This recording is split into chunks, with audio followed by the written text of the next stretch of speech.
Selamat pagi. Sekarang kami akan jelaskan tentang percobaan yang telah kami buat di kelas, yaitu merupakan percobaan gerak jatuh bebas. Yang pertama kami akan menjelaskan tentang kajian teori atau dasar-dasar teori dari gerak jatuh bebas ini. Yang pertama itu merupakan gerak lurus.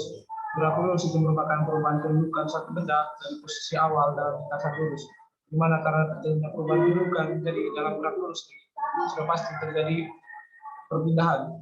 Dan perpindahan yang terjadi itu pada lintasan yang lurus atau lintasan yang lurus, bukan dalam lintasan yang berkelok atau berbentuk segitiga atau lintasan yang tidak lurus lainnya. Yang kedua itu gerak lurus itu memiliki dua jenis gerak, yaitu gerak lurus beraturan dan gerak lurus tidak beraturan. Ya, yang pertama itu saya akan menjelaskan tentang gerak lurus beraturan. Gerak lurus beraturan ini merupakan gerak benda pada lintasan lurus dengan kecepatan yang tetap atau tanpa percepatan. Karena tanpa percepatan berarti kita tahu pada dalam gerak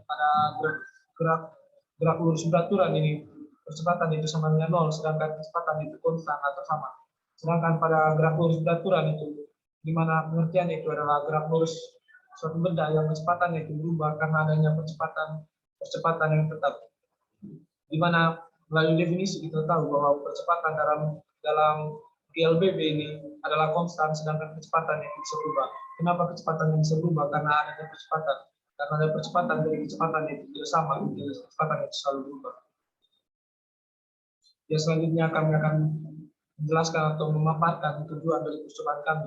Tujuan dari percobaan yang kami lakukan itu adalah untuk melihat karakteristik dari gerak lurus beraturan. Selanjutnya kita masuk ke dalam percobaannya. Jadi alat dan bahan yang kita perlukan dalam melakukan percobaan ini pertama ada kelereng, kemudian yang kedua ada meter, kemudian ada yang ketiga stopwatch, kemudian ada pita ukur. Langkah-langkah dalam melakukan percobaan ini yang pertama adalah menyiapkan sebutir kelereng, pita ukur, dan stopwatch. Kemudian langkah selanjutnya dengan pita ukur itu kita mengukur ketinggian tempat yang berada pada jarak 0,6 meter, 0,8, 1, 1,2, 1,4, 1,6, 1,8, dan 2 meter. Semuanya dihitung mulai dari atas lantai. Kemudian selanjutnya langkah ketiga kita melepaskan sebutir kelereng dari setiap ketinggian tersebut dan kita mengukur selang waktu jatuhnya. Jadi selang waktunya ini mulai dari kelereng dilepaskan sampai menyentuh lantai. Kita lakukan ini secara bergantian dengan stopwatch. Dan selanjutnya kita menuliskan hasil pengamatan yang sudah kita lakukan tadi, masukkan ke dalam tabel. Selanjutnya yang kelima, pada setiap ketinggian kita mencari nilai T kuadratnya atau kita mencari selang waktu kuadratnya. Setelah itu kita mencatat hasilnya dalam kolom selang waktu kuadrat yang ada di tabel. Kemudian langkah ke-6 kita menggambar grafik hubungan antara ketinggian dan waktu atau H dan T.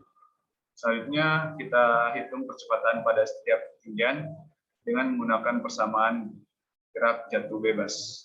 Sudah itu kita menggambar grafik antara percepatan dan waktu berdasarkan hasil perhitungan percepatan kelereng pada tiap-tiap ketinggian. Ini adalah video percobaan kami saat kami melakukan percobaan.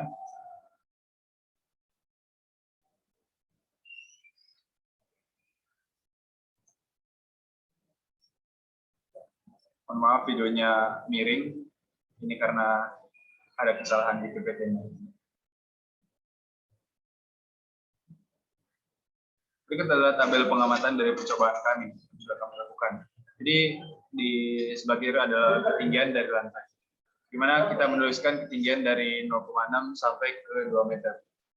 Dan di sebelah ketinggian itu ada selang waktu atau T, dan ini adalah selang waktu di mana kelereng membutuhkan waktu untuk mencapai dasar lantai. Di 0,6 kita lihat ada kelereng membutuhkan waktu 0,44 second.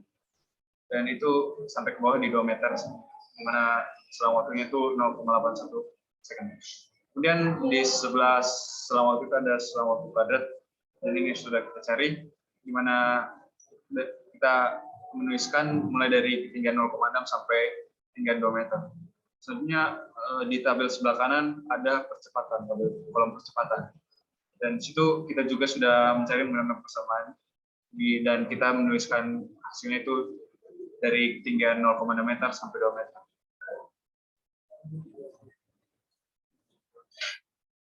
Ya, Selanjutnya saya akan menjelaskan hubungan dari ketinggian dan waktu dalam percobaan yang kami lakukan. Dan kita bisa melihat dalam grafik ini pada ketinggian 0,6 waktu yang dibutuhkan flare untuk mencapai dasar atau mencapai tanah itu sama dengan 0,44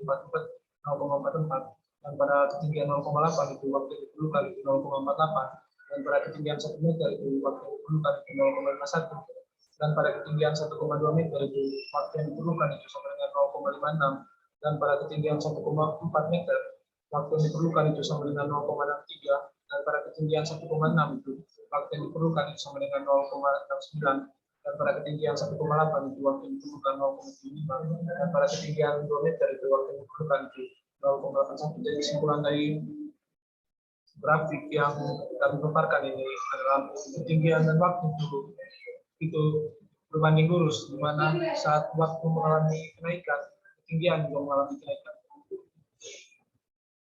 Ya, selanjutnya saya akan menjelaskan hubungan tentang kecepatan dan waktu, di mana kita bisa melihat pada waktu yang diperlukan bola 0,44 itu kecepatan yang dialami itu sama dengan 6,21 dan pada 0,48 itu kecepatan yang dialami 6,95 dan pada 0,51 itu kecepatan yang dialami itu 7,69 dan pada 0,56 itu kecepatan yang dialami itu 7,66 dan pada 0,63 itu kecepatan yang dialami itu 7,7 dan pada 0,69 itu kecepatan yang dialami itu sama dengan 6,72 dan pada 0,75 itu kecepatan yang dialami itu sama dengan 6,42 dan pada 0,81 itu kecepatan yang dialami itu sama dengan 6,09. Jadi kesimpulan atau apa yang kita bisa lihat dari grafik ini adalah hubungan dari waktu dan kecepatan itu mengalami lurus, di mana jika percepatan mengalami kenaikan maka waktu juga mengalami kenaikan. Ya, selanjutnya saya akan membahas tentang percobaan yang telah kami lakukan. Yang pertama itu pembahasan yang kami dapat itu yang pertama adalah benda yang melakukan gerak dalam keadaan diam atau mulai dengan kecepatan awal akan berubah kecepatannya karena ada kecepatan. Di mana kita tahu percobaan yang kami lakukan ini adalah GJB, sehingga GJB ini salah satu dari jenis dari GLBB, sehingga pada GLBB itu kecepatan itu konstan sedangkan kecepatannya berubah sesuai dengan pernyataan yang kami bahas, di mana kecepatan awal itu akan selalu berubah karena adanya kecepatan yang konstan membuat kecepatan itu semakin naik atau semakin laju. Selanjutnya kami akan jelaskan pada grafik ketinggian dan selang waktu yang kami lihat, di mana pada ketinggian dan selang waktu yang kami berikan kita bisa melihat bahwa grafik itu berbanding lurus, di mana jika waktu itu second naik itu maka ketinggian juga naik. Ini sebanding dengan rumus GJB, di mana pada rumus GJB itu ketinggian dan waktu juga berbanding lurus. Selanjutnya kami akan membahas tentang grafik antara percepatan dan waktu, di mana pada percepatan waktu kita sudah tahu bahwa saya jelaskan dari bahwa percepatan waktu dari hasil pengamatan yang kami lihat itu berbanding lurus, tetapi pada kenyataannya itu kami itu melakukan beberapa kesalahan dan seharusnya itu percepatan dalam GJB ini adalah konstan, di mana kita bisa melihat pada grafik yang kami bikin itu kecepatan bukan konstan melainkan naik. Ini karena ada beberapa kesalahan, jadi saya akan menjelaskan tentang kesalahan percobaan yang membuat grafik A dan T tadi tidak sesuai. Yang pertama ini penekanan stopwatch yang tidak sesuai dengan waktu saat mencetak bola. Di mana kita tahu pada saat melakukan percobaan itu sesuai dengan video percobaan yang kami tampilkan tadi, itu ada 2 orang, di mana jika saat penekanan stopwatch sudah mulai itu suara akan merambat, jadi waktu yang diperlukan agar pendengar untuk menjatuhkan flare itu ada beberapa second, jadi hasil yang kami dapat itu tidak terlalu sesuai. Dan misalnya pada saat bola sampai di bawah itu kita bisa melihat dentuman itu juga lambat, sehingga penekanan stopwatch juga tidak sesuai. Yang selanjutnya itu kesalahan yang kami lakukan itu adalah benda yang dijatuhkan itu tidak lurus, di mana kami menggunakan tangan saja, jadi benda yang kami jatuhkan itu bisa saja ke arah samping atau tidak lurus jatuh ke bawah. Jadi itu ada beberapa kesalahan yang membuat grafik tidak sesuai dengan teori. Nah, dari percobaan yang kami lakukan, kami bisa menarik kesimpulan di mana dari percobaan kita bisa melihat bahwa semakin tinggi jarak ketinggian benda, maka semakin banyak waktu yang diperlukan benda untuk menyentuh tanah. Seperti yang kita lihat di dalam tabel